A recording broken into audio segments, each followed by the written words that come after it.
Yo, here we am. Here I am. Yo. What's going on, everybody? What's going on? Thank you guys so much for watching Harrison Family Vlogs. We are live. Your boy Dre is here. Pickled Kong 64. Yes, I am from New York. Ms. Lackey, what's up, sis? Thank you so much for being here. Wow. To the 4 people watching right now, shout out to you guys. Do me a favor as you come in. Smash that like button. YouTube tends to like that.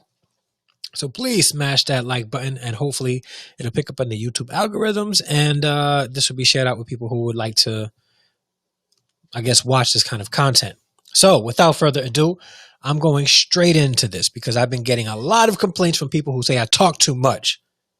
And you know what I like to do when people complain about me? I try to learn and listen. So I'm learning, I'm listening, and I'm learning, and I'm going to get right into the topic, okay? So if you have been a part of the Harrison extended family for any specific amount of time, you know my occupation. By day, I am a teacher. I teach 4th grade. I have a special education and a general education license in the state of New York. I can teach both gen ed and special ed, grades 1 through 6. So that's my job. And one thing I'm passionate about is teaching and educating young people. And I tend to focus both on academics, but also life skills as well.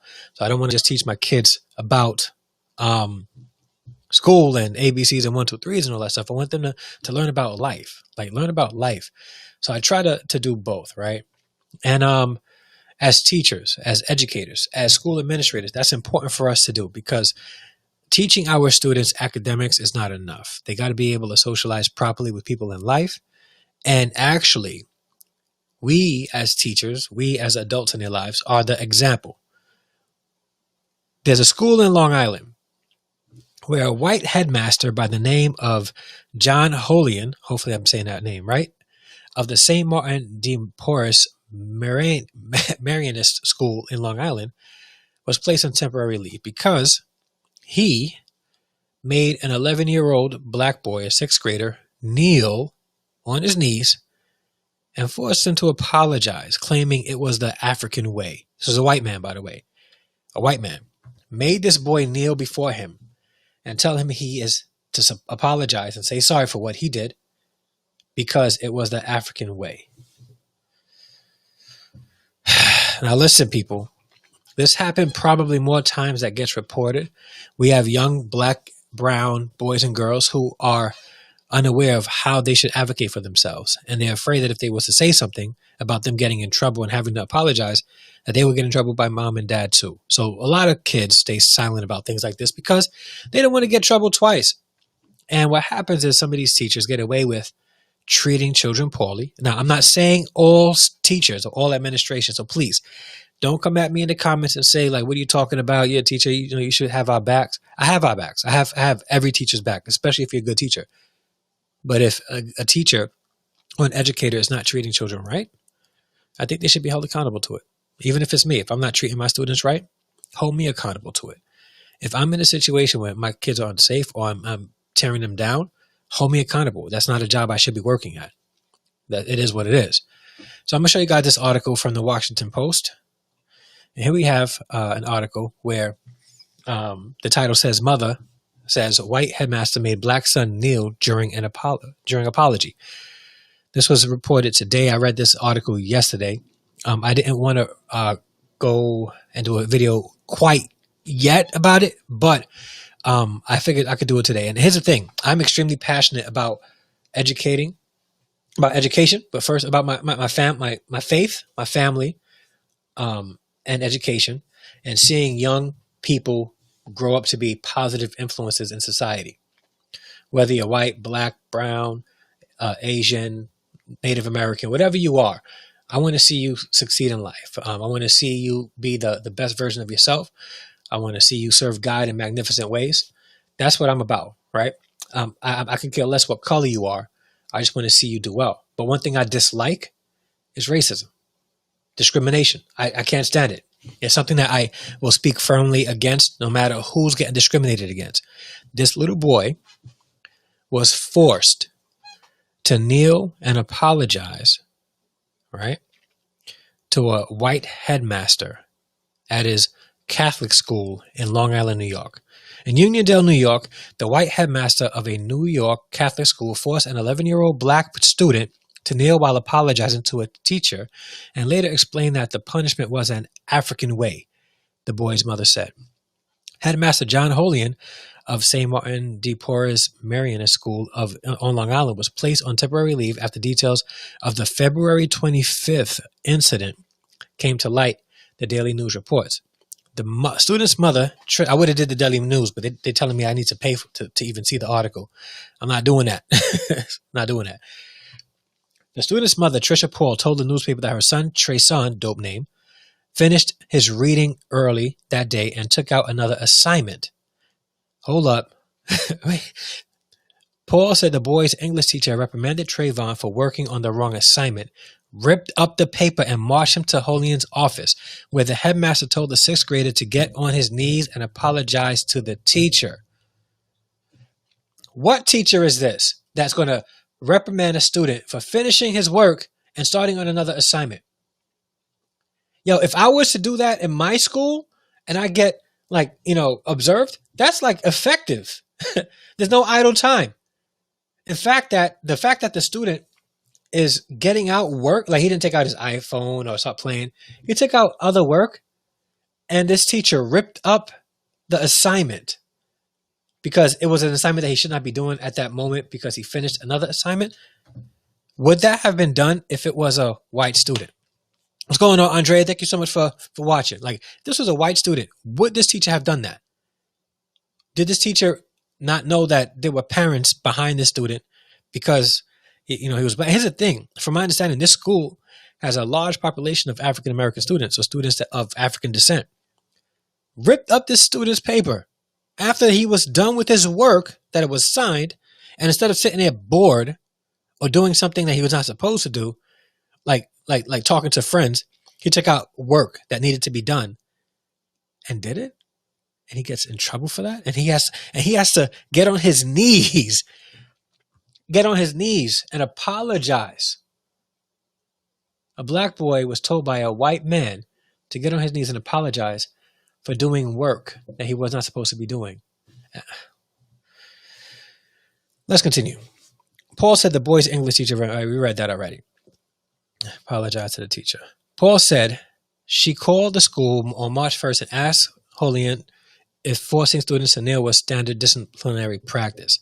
Holian said it was not, but added that he learned the approach from a Nigerian father who said it was an African way of apologizing, Paul said.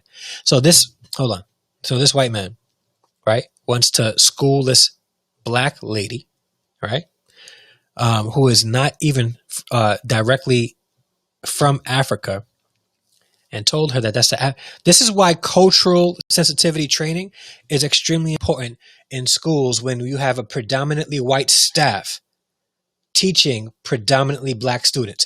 This is precisely the reason why cultural sensitivity workshops are needed in these kinds of schools. This is why the work of equity is so important in our schools, because we all have it. We all go into our work experiences with biases. We all do it. And then we put our biases and we allow it to navigate how we interact with our students. This ignorant individual claimed that he learned this practice from a Nigerian father, and he figured that this, and we're going to get into it, this Haitian American student was probably African, and that this was the appropriate way to make him apologize. This is why cultural sensitivity training is important, because you would not make a white, what's the Italian way for students to apologize, for children to apologize? What's the English way? All right. What's the Russian way that they apologize? Do you do that to every student in the school that has a heritage that's different? Do you research, the Yugoslavian way to apologize and make Yugoslavian students apologize that way? Is that what you do? This is why cultural sensitivity training is important, especially if there's a predominantly white staff teaching a student body that's predominantly black. Am I saying that white staff cannot teach black students? No. What I am saying is that we all go into situations with our own bias, which is why cultural sensitivity training is important. This angers me. It upsets me because far is we from the time of the transatlantic slave trade, we African Americans, people who are descendants of African slaves, all right, were stripped from our identity. Stripped from our identity. We don't know what region of Africa we come from. We just know that we come from somewhere in Western Africa.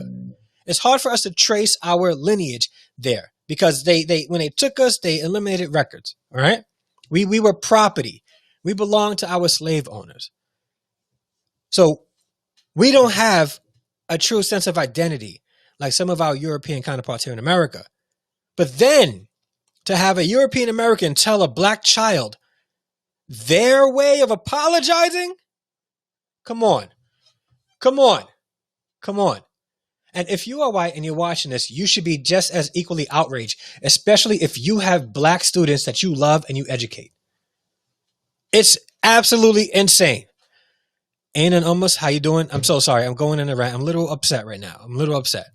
All right. My perspective. I'm sorry. I'm sorry. I'm just angry. It's a righteous indignation right now. It's just, oh gosh, man. I'm sorry. Let me get back to Dre and just try to not get emotional here. All right. So let's continue with this article.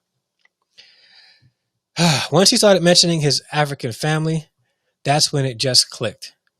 Paul, who is Haitian American, told the newspaper, like, this is not normal procedure.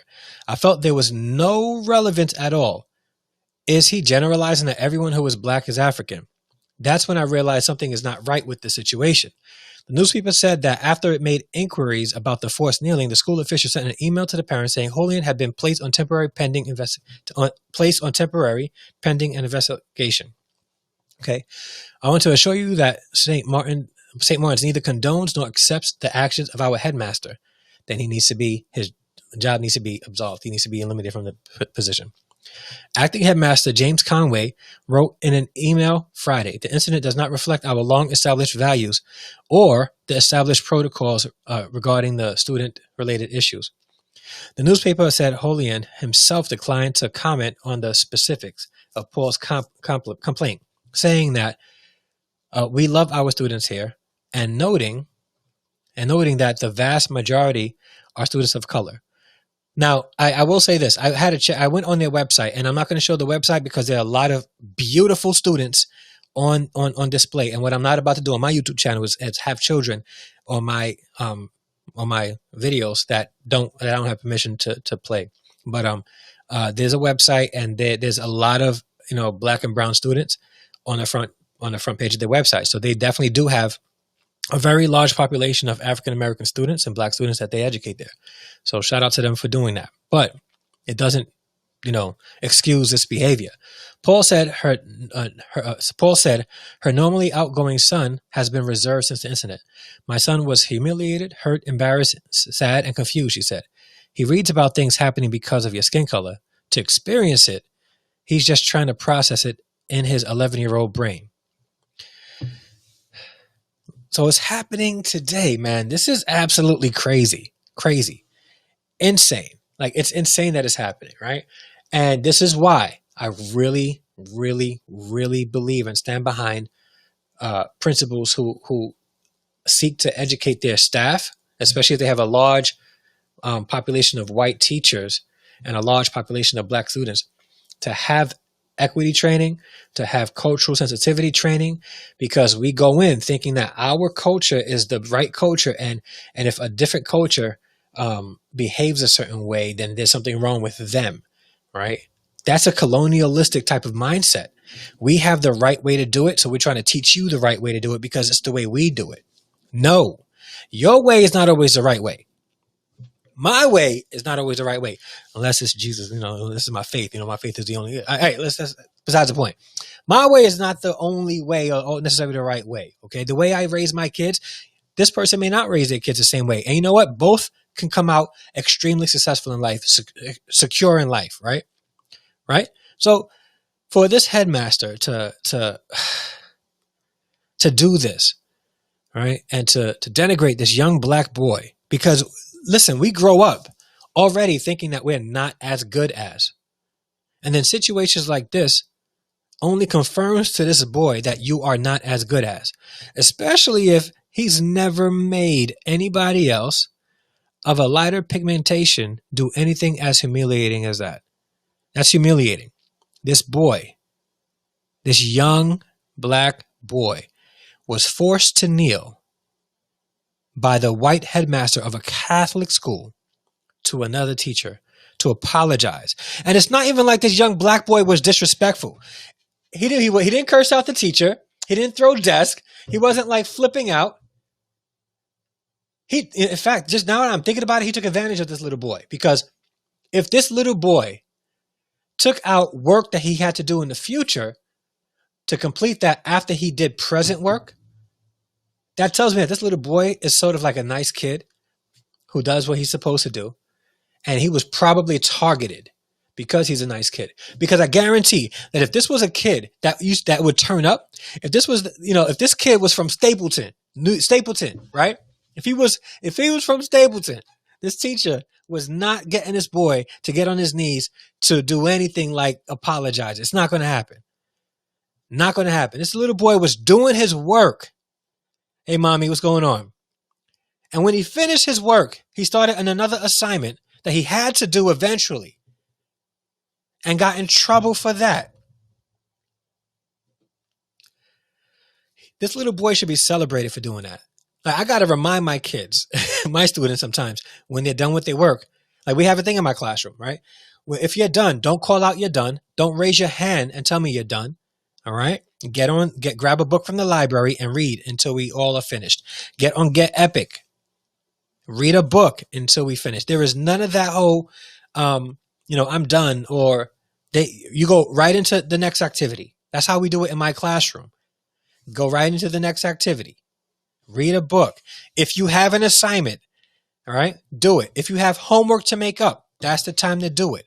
If you are already assigned the homework and you got free time after an assignment and you want to do your homework, I would celebrate that. You do that in my class, you're getting class dojo points. You hear me? I'm class dojoing your parent and saying, Mom, your child took out work to do after he completed his work. Your child rocks. That's what I'm doing.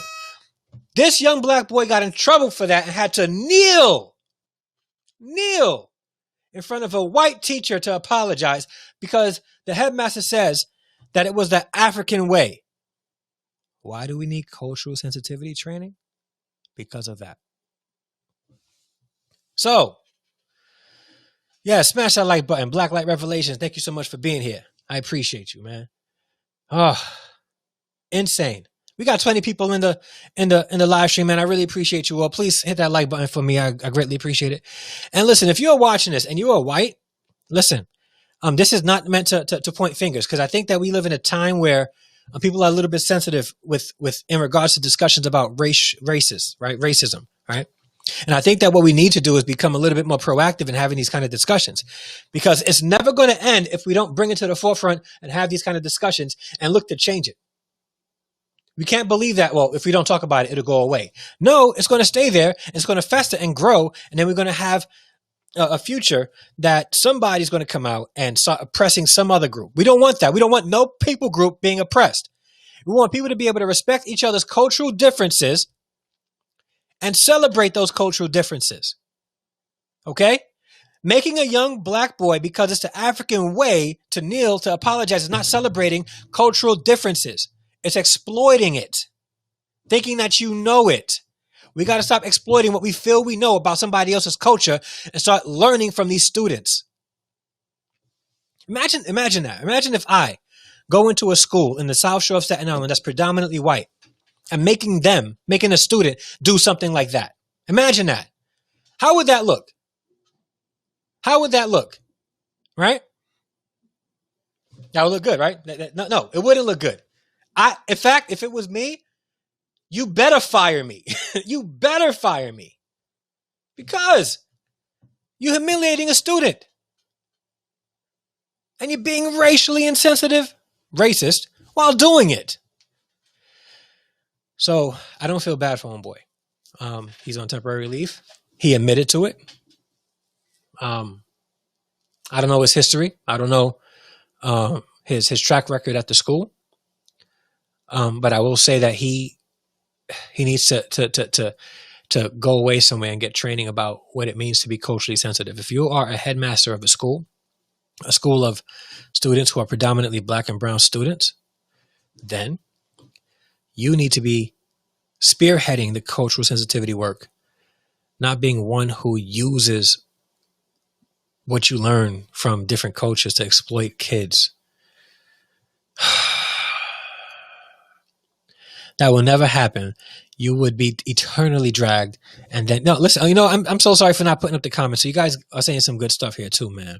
Listen, I'm just, this doesn't make me happy as a teacher, as a parent of black and brown students, children. It doesn't make me happy.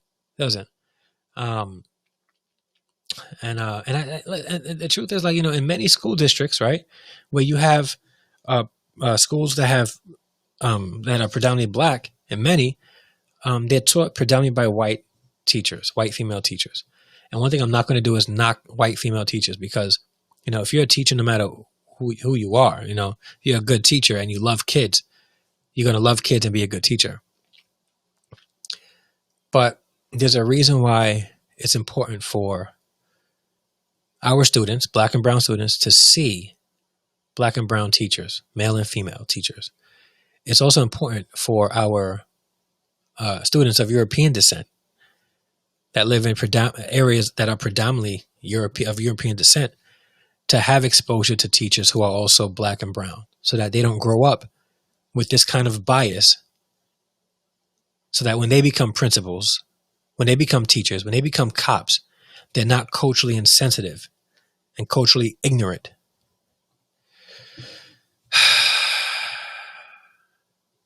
Listen, real talk, what's going on? So I just want to encourage you guys out there, man. Like, if you're a teacher, because I'm pretty sure a lot of teachers are going to watch this. If you're a teacher and you're a white teacher, please don't ever think that this is okay. This kind of behavior is okay. It's not. And if you're an administrator watching this, I really want to encourage you to seek, and you're an administrator of a school that has predominantly black students and brown students, but a predominantly white staff. It's important. It's important that you have your staff engage in cultural sensitivity training. It's vital. The goal is not just to educate our students in the means of academics, but to teach them what it means to live in a society socially. And we can't teach them overtly, covertly, whatever, that they will always be the bottom of society, because everybody that they see teach them, they're in a position of authority and they all look like another race. So,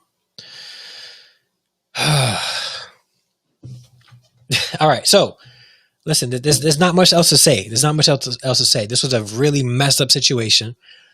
This headmaster, Holian, John Holian, temporary suspension, which is absolutely deserved. I think that the consequence was light, but this is a messed up situation that this little boy should have never had to have done, for doing something like completing additional work after he was done with an assignment that he was working on. He was literally pulled and taken to the headmaster's office for moving on to another assignment after he was finished with a present assignment. This is why black and brown students are suspended at a much higher rate, because they do something like this that's not serious, and then they're taken to the principal's office for disobedience. Yeah. All right, guys. I'm done. No more for me.